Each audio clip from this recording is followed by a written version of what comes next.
Salut à tous, j'espère que vous allez bien. Aujourd'hui on se retrouve pour une nouvelle vidéo sur la chaîne et il va s'agir d'une vidéo un petit peu spéciale puisque aujourd'hui je compte vous présenter les 10 livres que j'attends le plus, donc les sorties livresques qui me donnent le plus envie, sachant que c'est des sorties livresques de mi-août jusqu'à fin octobre. Donc oui, je sais, à l'heure à laquelle vous regardez cette vidéo, certaines parutions, certains livres sont déjà sortis, mais tant mieux pour vous. Au moins, si vous aimez certains résumés, certaines présentations, vous pouvez déjà foncer en librairie. Donc voilà, je vous présente à partir de maintenant les 10 livres que je meurs d'envie d'avoir dans ma bibliothèque. Le premier livre sortira du coup le 18 octobre 2018 aux éditions Pocket Jeunesse et je peux vous assurer que je commence par le meilleur puisque c'est celui que j'attends le plus. Vu le résumé, je suis quasiment sûre d'aimer puisqu'il s'agit de Fandom de Anna Day et franchement, je suis quasiment sûre d'aimer. Je sais, je vous l'ai déjà dit, mais je meurs d'envie de l'avoir celui-là, puisqu'on va suivre 3 jeunes gens qui sont fans de la saga Hunger Games. Et en gros, ils décident de partir dans un salon du livre pour rencontrer les acteurs qui ont joué les personnages dans les films. Ils sont super contents, ils sont au taquet, ils vont rencontrer les acteurs et tout, machin, voilà. Sauf qu'il se passe quelque chose de dramatique. Et le plafond de la salle va s'écrouler, il va y avoir de nombreux morts, de nombreux blessés, et ils vont devoir apprendre à survivre, à se débrouiller pour se sortir de ça. Et s'ils ne veulent pas finir comme leur personnage préféré, il va falloir bouger leur cul. C'est le cas de le dire, hein, excusez-moi d'être vulgaire. Mais voilà, personnellement, je suis quasiment sûre d'aimer, tout simplement parce que la trilogie Hunger Games, vous le savez, j'adore que ça soit en livre ou en film. Là, ça va en reparler. Et en plus de ça, voilà, je vais me sentir un peu proche des personnages, on aime la même chose. Et puis, je sais pas. Moi, personnellement, le résumé me tente bien, il est assez intriguant, il est assez alléchant et j'ai hâte de me plonger dans cette histoire. Le 18 octobre 2018 sortira aux éditions Gallimard Jeunesse, 10 jours avant la fin du monde de Manon Fargeton. Comment vous dire que Manon Fargeton, je la connais déjà, j'ai de nombreux livres d'elle dans ma pile à lire, dans ma bibliothèque. Et voilà, 10 jours avant la fin du monde, on parle de fin du monde, je suis quasiment sûre d'aimer. En gros, nous allons suivre 6 hommes et femmes, voilà. Et en gros, c'est un petit peu la catastrophe où ils habitent, voilà. Et ils savent qu'il y a un décompte avant la fin du monde, il y a 10 jours, pardon. Et ils vont essayer d'unir leurs forces pour essayer de sauver tout ça, mais est-ce qu'ils vont y arriver ou non, je n'en sais rien. Le 29 août 2018 est sorti aux éditions Hachette Roman, Ce que nous avons perdu, écrit par Gayle Forman. Personnellement, je ne me suis pas fixée sur ce bouquin grâce au résumé, parce que je le trouve bof bof, mais ayant aimé plusieurs livres de Gayle Forman, j'ai vraiment envie de la redécouvrir dans ce dernier bouquin, et je me dis bah, pourquoi pas, ça se trouve le résumé est pas extraordinaire, mais ça risque d'être une histoire assez touchante, puisque nous allons suivre 3 destins, 3 personnages qui ont tous perdu quelque chose. Par exemple, nous allons suivre une femme qui a perdu sa voix alors que c'était une chanteuse née, en fait elle était faite pour le chant, mais voilà, il va falloir qu'elle change tous ses plans à la dernière minute puisqu'elle n'a plus de voix et ça risque de durer des années et des années. Donc ça va être assez perturbant pour cette femme. Et en gros, voilà, ils vont avoir des choix de vie à faire et je trouve que ça peut être intéressant à découvrir. N'hésitez pas à me dire si vous l'avez déjà lu. Fin août est sorti aux éditions Robert Laffont dans la collection R, La tête sous l'eau, écrit par Olivier Adam. Personnellement, c'est le deuxième livre qui me tente le plus dans cette vidéo. Et oui, j'ai fait une sorte de petit classement, hein, histoire de rigoler un petit peu, ou pas. Voilà. En gros, dans cette histoire, nous allons suivre un père qui va sortir du commissariat et qui va prendre son fils dans ses bras et qui va limite pleurer. Il a un super sourire, etc. Et en gros, il annonce à son fils que sa petite sœur ou sa grande sœur, je ne sais pas exactement, qui s'appelle Léa, a enfin été retrouvée puisqu'il y a de nombreuses années, lorsque son oncle avait sa garde un jour, je ne sais pas pourquoi, etc. On verra plus tard. Mais voilà, elle a disparu, on ne savait pas si elle avait fui, si elle avait été kidnappée, voilà, c'était le néant total. Ça faisait des années qu'ils avaient appris à vivre sans elle. Et là, on leur annonce que ça y est, Léa a été retrouvée et en plus, elle est vivante, donc elle va revenir vivre avec eux. Et apparemment, pour le frère, c'est pas tout ça. Il est pas si joyeux que ça de revoir sa sœur revenir dans le foyer et j'ai vraiment hâte de savoir pourquoi. Le 31 octobre 2018 sortira aux éditions Albin Michel Ash Falling for the Sky.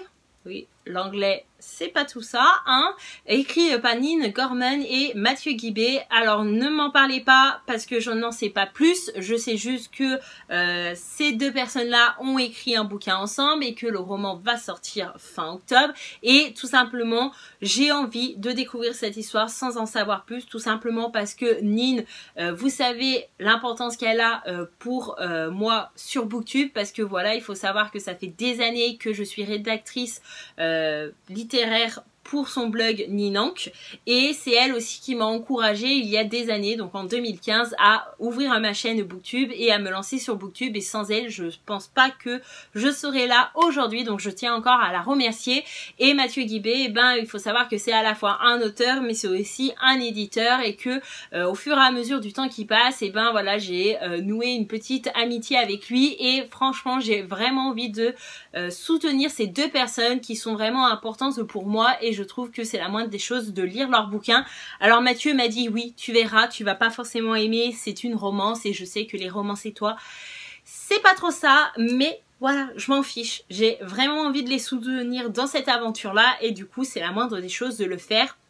Et puis, bah, qui sait, ça se trouve, je vais adorer. Personnellement, le livre de Nin, là, Le Pacte d'Emma, je l'avais acheté également pour la même chose, en me disant, oui, c'est une romance peut-être, mais pourquoi pas découvrir sa plume, et pour la soutenir. Et au final, bah, j'ai été agréablement surprise. Si vous n'avez pas vu ma vidéo point lecture, vous pouvez la retrouver sur la chaîne, mais j'avais plutôt bien aimé. Voilà, c'était pas niais, c'était pas gnangnan, voilà, donc on va voir pour celui-ci. Le 20 septembre 2018 est sorti aux éditions Presse de la Cité L'assassin de ma sœur de Flynn Berry, si je me trompe pas, c'est ça.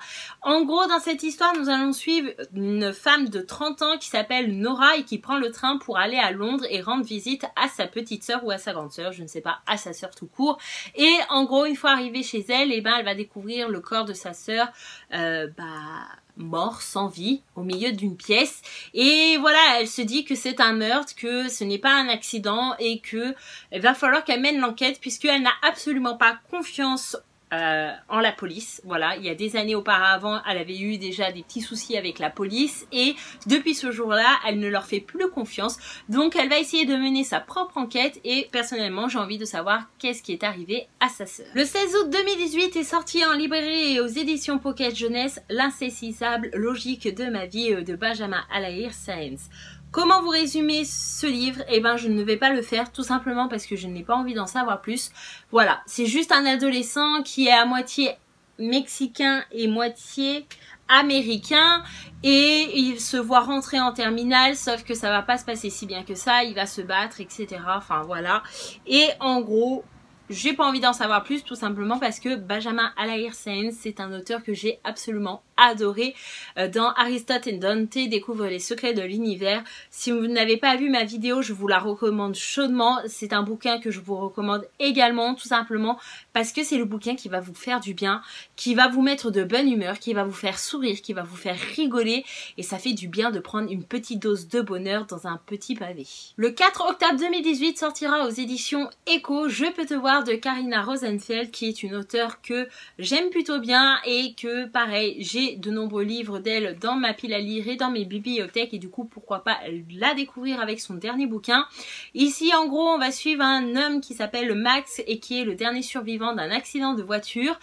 Après un mois de coma il va se réveiller et on va lui apprendre que du coup c'est le seul survivant de l'accident. Donc déjà voilà, il va être pris en charge par un homme qui s'appelle le Pater et en gros cet homme-là va lui annoncer que l'expérience du coma a développé un don assez original et assez mystérieux chez lui qui est la vision à distance et donc il va être enfermé pour apprendre à gérer ses capacités, ses émotions, son don et il va se passer des choses, il va vouloir s'échapper sauf que cet homme-là, le Pater, va vouloir absolument garder Max pour lui. Et ça va devenir assez compliqué cette histoire. Donc voilà, moi personnellement, je fais confiance du coup à l'auteur que je connais déjà. Et donc le dernier livre que j'ai à vous présenter dans cette vidéo, il s'agit de Nos vies en 1000 morceaux qui est sorti du coup le 16 août 2018 aux éditions Gallimard Jeunesse et qui est écrit par L.A. Long. Il faut savoir que c'est un bouquin qui me fait penser un peu à Aristote et Dante que je viens de vous parler juste un petit peu avant dans la vidéo, dans la mesure où on va suivre du coup deux garçons âgés de 13 et 15 ans qui se voient orphelins suite à un accident de voiture. Voilà, leurs parents vont succomber à leurs blessures et donc vont trouver la mort. Et eux deux, ils vont apprendre à vivre tout seuls. Tout seuls, c'est vite dit, puisqu'ils vont être recueillis par une collègue de leurs parents. Mais bien sûr, comme vous pouvez vous en douter, elle va pas pouvoir les garder bien longtemps. Et ensuite, ils vont être amenés à aller habiter chez un oncle et chez une tante qu'ils ne connaissent pas, assez loin de leur ville habituelle et originaire. Et du coup, pour eux, ça va être assez compliqué de s'adapter déjà à des personnes qu'ils ne connaissent pas alors qu'à la base ils font partie de la même famille, et ils vont devoir apprendre à se protéger l'un et l'autre, et il va se passer pas mal de choses, je suppose, et je trouve que ça va être une histoire assez prenante vu le sujet, puisqu'on peut bien imaginer que ça va pas être une histoire bien joyeuse, mais je pense qu'il y a un beau message là derrière. Et voilà, cette vidéo est enfin terminée, j'espère qu'elle vous aura plu. N'hésitez pas à me dire en commentaire si je vous ai donné quelques idées de lecture. En tout cas, n'hésitez pas également à me dire si vous en avez déjà lu, ce que vous en avez pensé, et si une sélection pour novembre et décembre vous intéresse sur la chaîne. Je vous fais de gros bisous et je vous dis à bientôt dans une prochaine vidéo. Bye bye!